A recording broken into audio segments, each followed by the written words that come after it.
The game is on, and boys and girls, hold on to your seats because we have a treat here.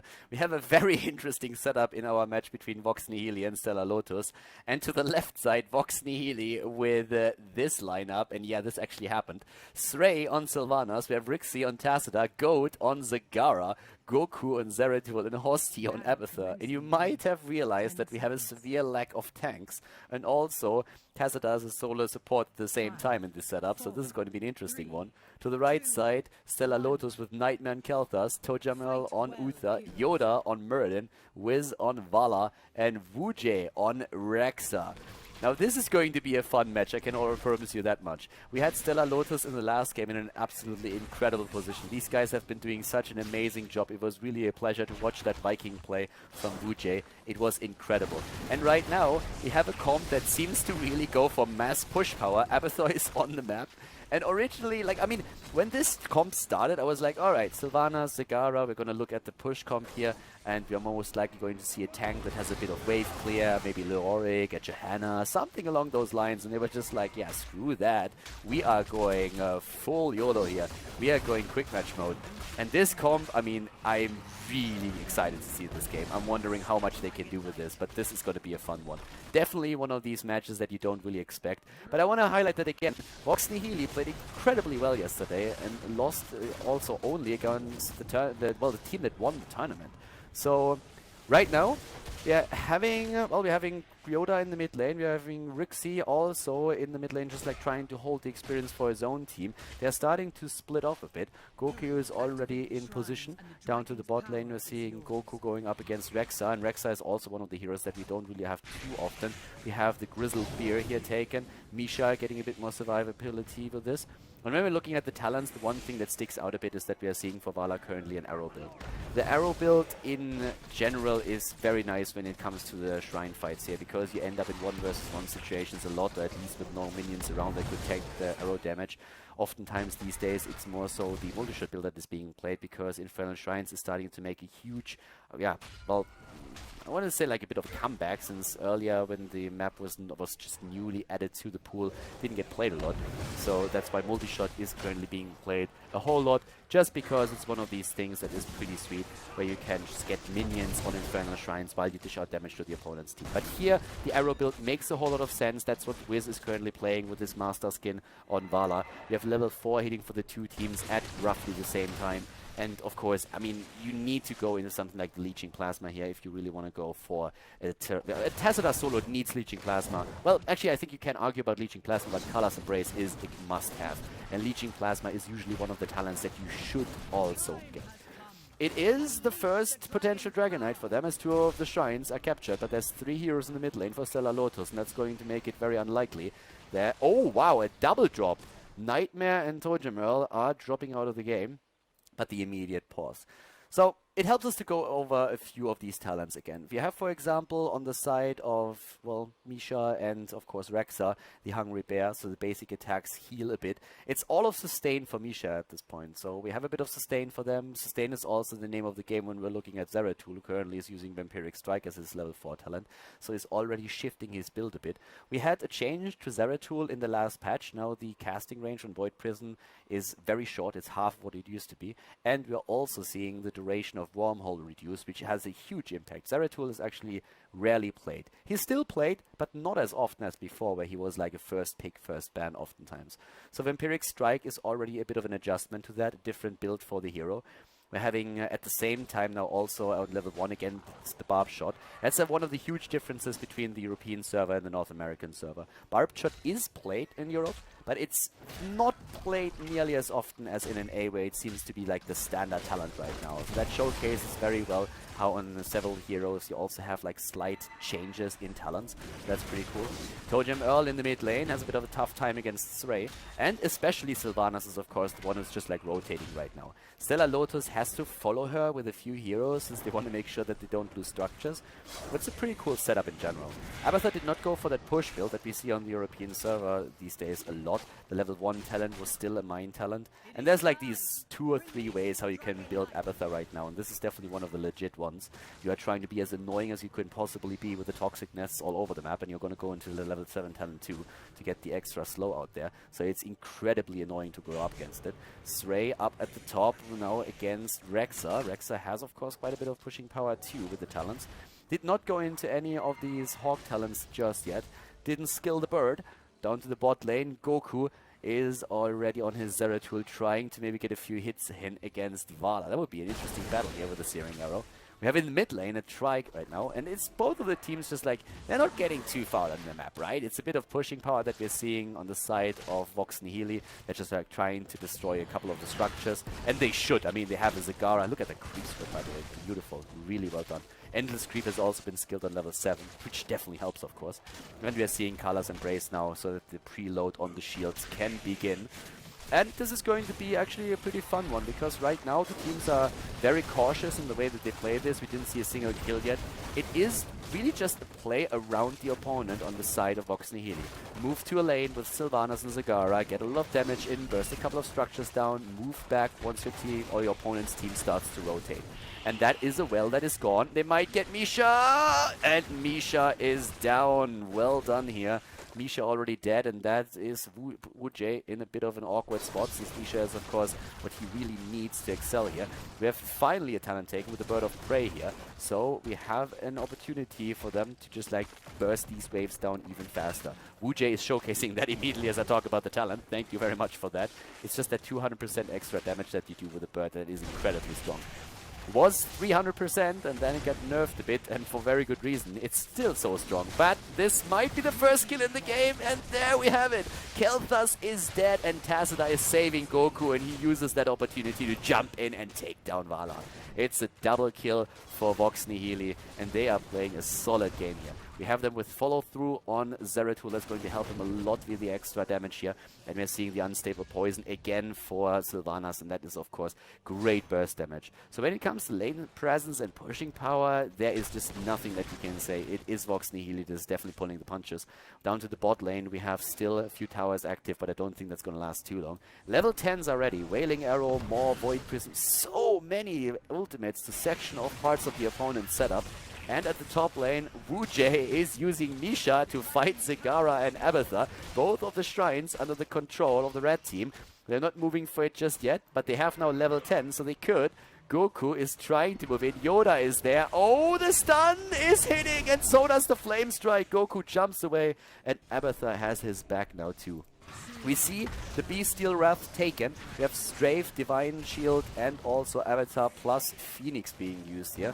And that's, of course, great heroics that they have. Still a bit of a fight that is happening in the mid lane, where Rixie and Tojamel, the two supports, are fighting over the dragon statue. And so far, we didn't have a Dragon Knight. I mean, we're 6 minutes and 30 minutes, or sorry, 6 minutes and 40 seconds, there we go, into the game, and we don't have a Dragon Knight yet. And again, these moves onto the Zagara lane.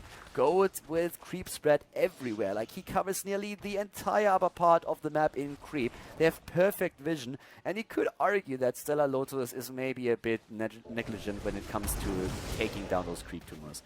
That's definitely something that they should probably pay a bit more attention to make sure that this huge advantage of knowing what's happening here is not in favor of VOX Nihili anymore. Because keep in mind that on top of all of this, they also have the Oracle on Rixie's side with the Tacita, and that is, of course, incredible as well. There's the kill against Rexa at the top lane. Zeratul is really working out, and this is the solid lead that we're now seeing for VOX Nihili. Again, these guys play without a tank, and they play with a single support in form of Tacita. Srey starting to move away, got the shield, Tacita, oh, this is getting close, and he's going to fall. This is the first kill that we have on the side of Stellar Lotus, and they already, well, they are still behind, but they can start that comeback. Most of these combinations where you don't have a healer, where you don't have a tank, where you're neglecting things that in a normal meta composition would take a place, give you an early game lead.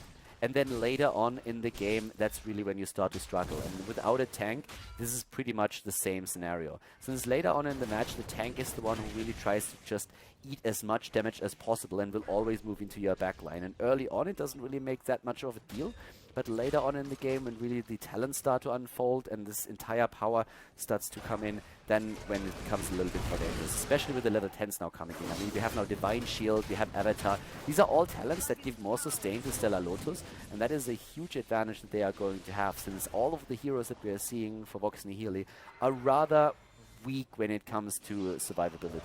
They have, of course, a couple of talents that are going to help out with this. Interesting to see that on level 13 we are seeing, by the way, the Locust talent taken. So Hosti is currently committing fully to a build with the Toxic Nest, but he still wants to have some pushing power and uses Bombard Strain, and therefore potentially the Locust Brute then later on level 16.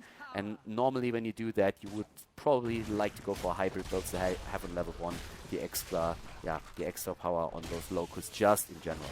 13 versus 13 talents, and that's of course the time when especially Kel'Thas is going to have his fun. It's one of the main reasons why they banned out Malfurion, because they wanted to make sure that Kel'Thas' Living Bomb and his Chain Bombs can do that damage and that nobody can heal that out. And Tassadar is not really the best hero when it comes to counteracting Kel'Thas' damage, because he's very much relying on this shield and the preloading thanks to Kala's Embrace. So that is definitely going to become a bit of an issue, I want to say. We have also now a bit of control with the Shrink Rape. Great talent against Zeratul. It's the anti-melee assassin talent if you so want, because it's just so strong to control the melee assassin and reduces damage and also the way that he can move. So that's definitely going to be one of the bigger things here. Goat is moving in just a bit too late. Wujie is able to move back now. And we have, of course, at this time, both of the teams aiming for level 16. The kill against Kel'Thas! And they might go for Vala now too! Goku goes in! Wiz is there, the stun still hits. Strafe has been used, but there's Sylvanas moving in. What a nice Divine Shield. Told you Earl with a perfect Divine Shield. The Maw doesn't catch anything. That was a great save that we saw from Uther. He uses that in the last second possible. I saw Wiz already dead, but he survives. They push them back. Up at the top lane, it looks like Misha is claiming one of the shrines. And yes, and that are good, Misha. Good boy. Attaboy. But in the mid lane, nobody was ready to get that Dragonite anyways. At the bottom lane, oh, actually, looks like, well, Zeratul took down Rexa now at the top. I was talking about the bot lane and that forward, but it looks like we are going to see the first Dragonite in the game. Or maybe not. Yeah, they're gonna steal that last shrine down to the bot lane away. We are 11 minutes into the game. We still haven't seen a Dragonite. We are 1 kill against 5.25, and we have not seen a Dragonite yet. 16, the level on the side of VOX Nihili. They have the talents, and that is the rending play for Zeratul. We see the Locust Brute, more pushing power for Abathur, and of course the Brute expansion for Zegara, as well as the Cold Embrace. They want that Dragonite, and they are going to get it. In comes Goku, and this is the first Dragonite of the game, ladies and gentlemen. 11 minutes in and 30 seconds, the Dragonite is starting to make its way into the mid lane, and the bot lane is being pushed as well. This is, of course, like the ideal scenario. You have the Dragonite doing damage. Abathur is at the top lane, pushing with his Locust, and at the bot lane, we're seeing Zegara plus Sylvanas. Great play here so far. I'm really, really liking the way that they're controlling this. And with such a lineup, this is pretty much incredible. I mean, this is super fun what they're currently pulling off here. So the bot lane fort is nearly gone. That's one of the most awkward force walls that I've ever seen in my life. Yeah, that was a little bit wrong, dude. Like, you want to have it the other direction. North to south and not east to west. Fort is gone. So is the one in the middle, by the way. Ah, nice. Oh, the Maw! The Divine Shield was already great, but the Maw is just saving them for now. Or not saving them, but at least like isolating them. Was a bit too late to prevent the Divine Shield, but it was still decent. Rexa is dead, by the way. And guess who's having a fun time? Yep, it's your favorite Slug at the top lane. Abathur is pushing this pretty hard, and he is doing solid damage. This wall is more or less a goner. And down to the bot lane, we're seeing exactly the same thing. This is sick. It's a 2.5 level lead that we're seeing for VOX Nihili. Stellar Lotus is having a bit of a problem here. The two Koreans that are there, well. We have right now already the drop happening again. They need to pause that game and need to do that soon. And yep, there it is. All right, so for now they have actually like paused the game real quick. But the problem that they have here is really that it's just, I mean, the comeback is going to be super difficult. Okay, so they're apparently already back. That was a fast one. All right, fair enough. Level 16 talents are going to be here any second. And, well, that means that we have finally a fighting chance again for Stellar Lotus. But right now, with the setup that they're running here, VOX Nihili is just destroying them. I mean, these guys don't have a tank again, and they have an Abathur plus, well, a Tacita as the only heroes that can assist them, and it works so well for them. I mean, it works like a charm. I'm not quite sure if that last pick on Rexa really helped Stellar Lotus a whole lot. I think that other heroes might have filled that role a little bit better. Either way, hindsight is 2020, and we have 16 talents in play, so maybe now Stellar Lotus with a play here. Benediction, we have Arcane Barrier, has a lot of survivability against a hero like Zeratul in particular, who by the way is now at the top lane, and well, with Feigned Death, at least for now, we could see Rexa also surviving a few of these attacks a bit longer. Bit of a push at the bot lane. We have Viz actually now moving back. The rest of the team is starting to rotate again up to the top. And there is going to be a level 20 very soon on the side of VOX Nihili. Once again, they're starting to move in here. Where's the Slugger? Slug moved down to the bot lane. Hosti is in position right now to push this one back, and that saves, of course, the fort. And all of the forts are still in play. All of them. So that's another big problem that they have right now, that they haven't really taken any of the structures down yet.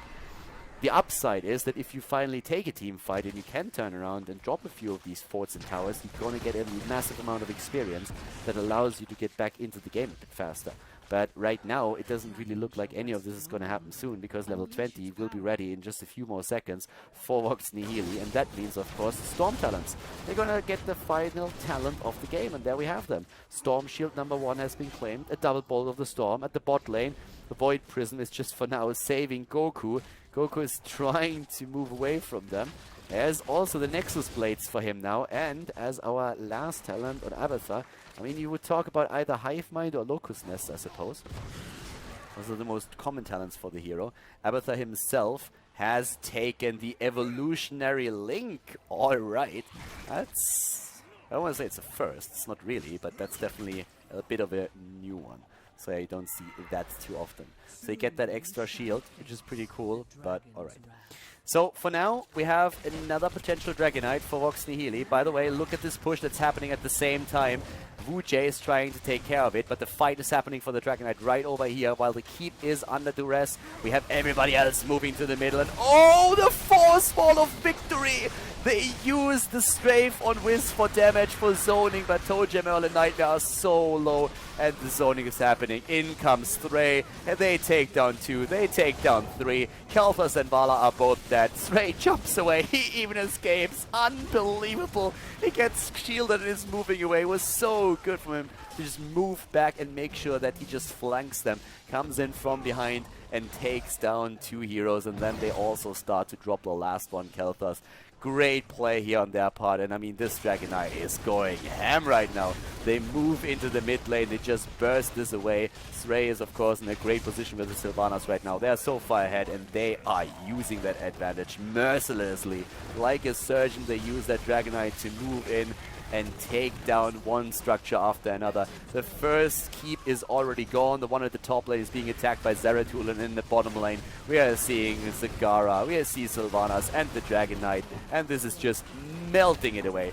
3 keeps are down. Can't get more than that. Next on the list is the core, and they even move away right now because I guess they want to mana up a bit. Zagara is extremely low, and Zeratul is not looking too peachy either, so they can wait, can even try to go for the next Dragonite. They are still like 2 levels ahead, more than that actually. They are 3 levels ahead right now. Hosti is currently just like sitting in a bush far out on the map. The teams are going for the mercenary camps, and it looks like Yoda is attempting to jump in, but this is another good force wall isolating him, and he felt the threat already and moved away since the rest of his team couldn't really catch up with him. Great play that we are seeing here. Very, very well done. And Stellar Lotus, I mean, they excelled on the last map. These guys were so good. They played such an incredible game on Garden of Terror. But here they are outclassed at this point.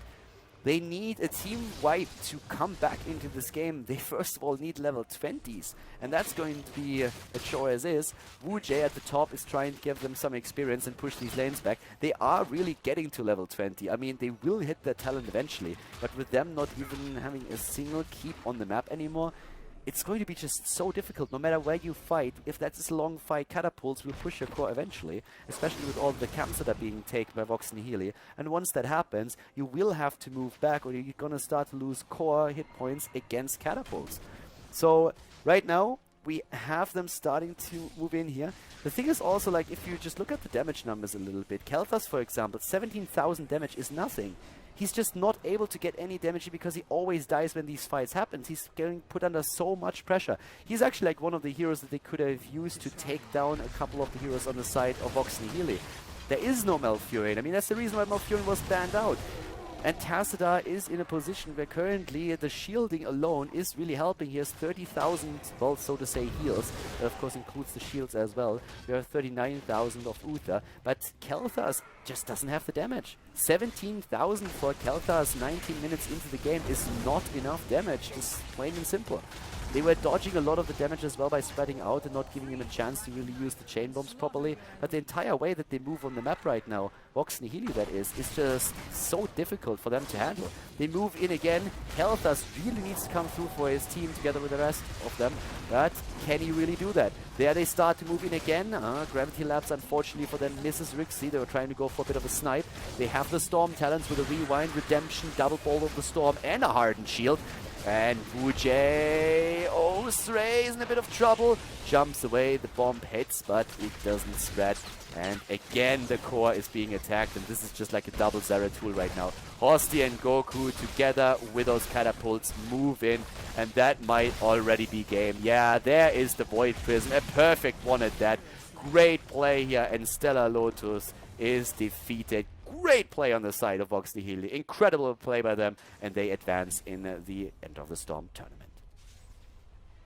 And that is it, everybody. GG and well played. The game's over, and therefore also the video for today here on Khaldor TV. We had another great Heroes of the Storm match, and I hope that you enjoyed it. Also hope that you enjoyed the commentary, of course. So thank you very much for tuning in today. If you enjoyed the video, make sure that you give it a thumbs up on YouTube. And of course, if you haven't subscribed to Khaldor TV yet, you should definitely hit that sub button as well. If you have some friends that like Heroes of the Storm, then definitely make sure that you show them the channel and also the video. There's a lot more where that came from. We're going to have like continuous content throughout the next few weeks with more Heroes of the Storm matches played, not only on the European server, but also on the North American server, in tournaments, in leagues, and more than that. So guys, once again, thank you very much for tuning in today. I hope that you had some fun. It was a pleasure casting for you. And I'm going to see you next time with even more videos here on the channel. So have a great day and see you soon. Bye-bye.